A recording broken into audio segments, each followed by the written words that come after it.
दोस्तों, अगर कोई भी भाई Motilal Oswal mid cap fund लेकर बैठा है अभी अपने पोर्टफोलियो में, तो देखिए उनके लिए ये जो न्यूज़ है, वो बिल्कुल भी अच्छी नहीं होने वाली है।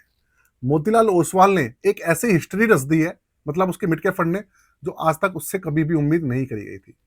और दुःख की बात ये है कि पूरी की पूरी जो म्यूचुअल फंड हाउस है, वो इसके ऊपर देख भी नहीं रहा है, ध्यान ही नहीं कर रहा है। इस चीज़ के ऊपर ये ध्यान नहीं दे रहे हैं। कैसे इन्वेस्टर परेशान हो रहे हैं, वो भी मैं आपको बताता हूँ। वीडियो छोटी होने वाली है, ज़्यादा समय आपका बिल्कुल भी नहीं लूँगा, इसलिए एंड तक बने रहिएगा। साथ में चैनल को सब्सक्राइब करके वीडियो को लाइक ज़रूर कर दीजिएगा। चलिए चलते हैं कंप्यूटर स्क्रीन पर। कंप्यूटर स्क्रीन आपके सामने चालू हो चुकी है। देखिए Motilal Oswal mutual fund house का ये जो Motilal Oswal mid cap fund है, इसके अगर मैं सीएजीआर की बात करूं, तो इसका सीएजीआर ओवरऑल आज से करीबन 1 साल पहले, ऑलमोस्ट 1 साल पहले, जनवरी 2025 में जो स्मॉल कैप फंड्स हैं उनके सीएजीआर को भी बीट कर देता था। लेकिन अब हुआ ये है कि इसकी जो रैंकिंग है उसके अंदर आज तक कभी भी गिरावट नहीं आई थी, कभी भी गिरावट नहीं आई थी।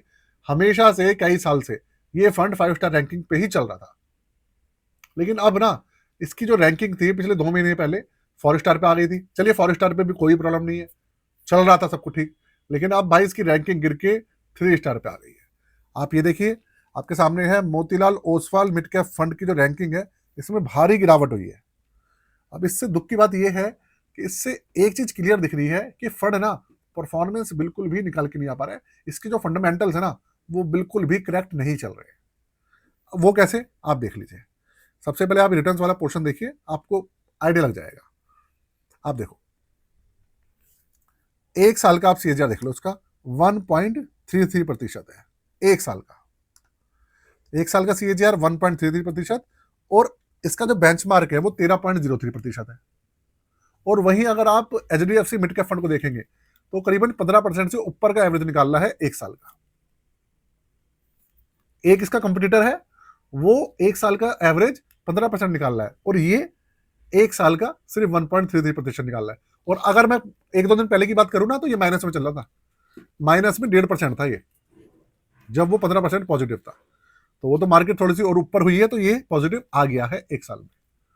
तो यार ये कंडीशन चल रही है। और अगर, मुझे बहुत दुख के साथ कहना चल रहा है, अगर इसी तरीके से इनकी कंडीशन जो है खराब होती गई ना, तो इन्वेस्टर है ना इनसे बिल्कुल नाराज होके बिल्कुल मुंह मोड़ लेंगे।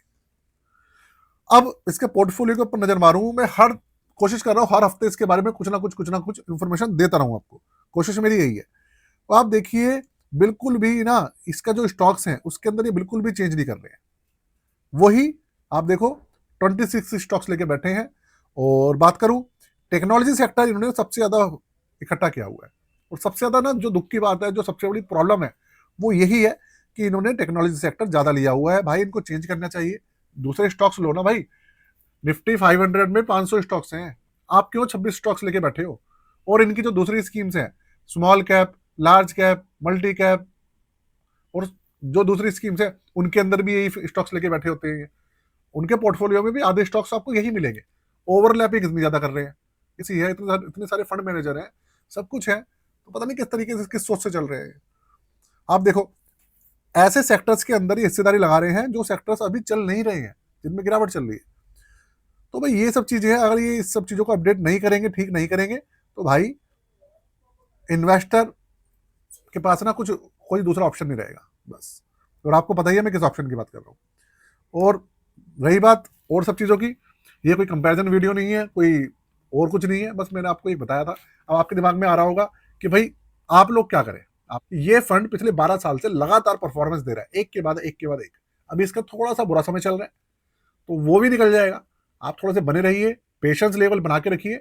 अगर आप पेशेंस छोड़ेंगे ना, तो आप बहुत पछताएंगे। कई बार ऐसा होता है, जो फंड चल नहीं रहा होता और उस फंड से जैसे ही आप बाहर निकलोगे ना, वो फंड भागना स्टार्ट कर देगा। आपने नोटिस करा होगा। तो इसलिए पेशेंस बनाए रखिए। ऐसा नहीं है कि भाई एएमसी को इन सब चीजों का नहीं पता है, एएमसी को पता है, लेकिन हो सकता है कुछ उनकी कोई रीजन हो, क्या सोच के बैठे हो। थोड़ा समय दीजिए, उसके बाद देखते हैं क्या होता है क्या नहीं होता है। ठीक है, तो आज के लिए जय हिंद। साथ में अपना जो पोर्टफोलियो है उसको रिव्यू कराना चाहे तो रिव्यू करवा सकते हैं, नया बनवाना चाहे तो नया भी बनवा सकते हैं। पोर्टफोलियो सर्विसेज लेना चाहे तो डिस्क्रिप्शन के अंदर मैंने व्हाट्सएप नंबर दिया हुआ है, उस पर जाकर आप हमसे कॉन्टैक्ट कर सकते हैं। आज के लिए जय हिंद।